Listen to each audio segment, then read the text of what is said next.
Hello everyone. ඉතින් ඔයාලා හැම කෙනෙක්ම සතුටින් පරිස්සමින් හොඳින් ඇති කියලා මම හිතනවා. අදත් මම වෙනද වගේම ගොඩක් වටින වැදගත් vlog එකක් අරගෙන තමයි ආවේ ඔයාලත් එක්ක share කරගන්න. දැන් ඉතින් අලුත් අවුරුද්දත් ළඟ එනවනේ. ඒ නිසා මම හිතුවා ඔයාලට කලින්ම මේ රහස් වට්ටෝරුව කියලා දෙන්න. මේක දැම්ම හදලා පුරුදු වුණොත් අවුරුදු මේසයට ඔයාලටත් පුළුවන් නියම රසට මේක හදලා පිළිගන්වන්න. එහෙනම් වැඩි කතා නැතුව අපි අද බ්ලොග් එකට යමු කොහොමද මැලේ අච්චාරුව හරියටම හදන්නේ කියලා බලන්න. මේ රසම මැලේ අච්චාරුව හදාගන්න අපිට ඕන කරන දේවල් ටික මම මුලින්ම කියන්නම්. සුදු ලූණු, රට ඉඳි, මාළු මිරිස්, කැරට්, රතු ලූණු අවශ්‍ය නම් ඔයාලට ඔවුන් මිරිස් දාන්නත් පුළුවන්. ඒ වගේම ඉඟුරු එකතු කරගන්නත් පුළුවන්. මුලින්ම අපි සුදු ලූණු ටික තලාගෙන වෙනම පැත්තකින් තියාගමු.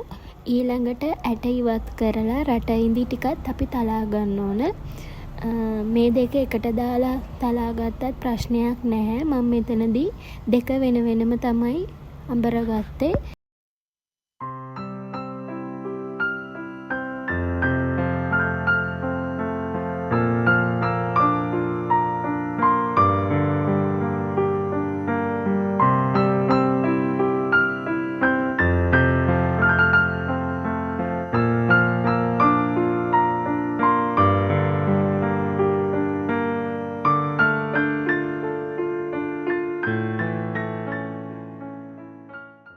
ඊට පස්සේ ඒ තලාගත්ත ඉඟුරු සුදු ලූණු රට ඉඳි ටික වෙනම පැත්තකින් තියාගෙන අර අපි මාළු මිරිස් කැරට් රතු ලූණු ටික වෙනම භාජනයකට දාලා ඒකට පොල් තෙල් ටිකක් එකතු කරලම ලිපේ තියලා පොඩ්ඩක් මිශ්‍රණේ තම්බ ගන්න. මෙතනදී ඒ මිශ්‍රණයට ලුණු කුඩු ටිකකුත් එකතු කරගන්න.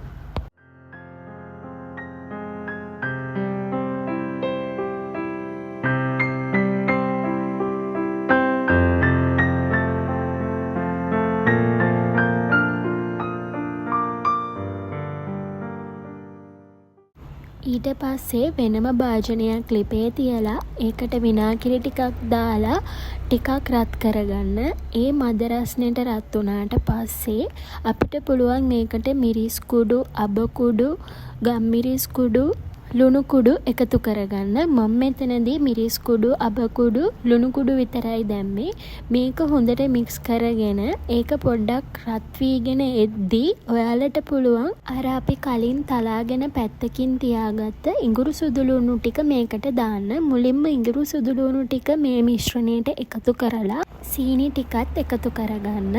ඊට පස්සේ මේ මිශ්‍රණය ටිකක් රත් වුණාට පස්සේ අර අපි තලාගෙන පැත්තකින් තියපු රට ඉඳි ටිකත් මේකට දාන්න. රට ඉඳි ටිකත් දාලා හොඳට මිශ්‍ර කරලා ඔක්කොම ටිකක් රත් වුණාට පස්සේ ඔයාලට පුළුවන් අර අපි තම්බගත්ත එළවලු ටික, මාළු මිරිස්, කැරට්, රතු ලූණු ටික මේ මිශ්‍රණයට එකතු කරගන්න.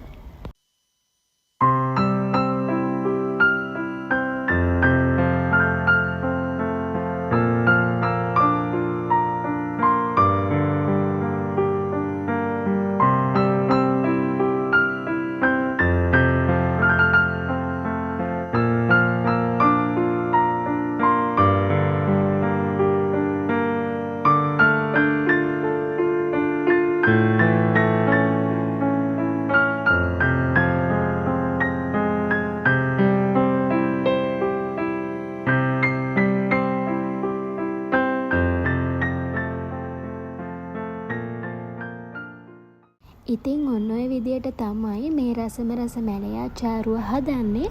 මම ඔයාලගෙන් ආදරෙන් ඉල්ලනවා මේ චැලෙන්ජ් එක බාර අරගෙන මේ මැලේ අච්චාරුව හදලා අවුරුදු කෑම මේසය තවත් රසවත් කරගන්න කියලා. එහෙනම් අදට මම ගිහින් එන්නම්. ආයෙමත් දවසක මේ වගේ ලස්සන වෙනස් විදිය බ්ලොග්ස් බලන්න මාව subscribe කරලා තියාගන්න.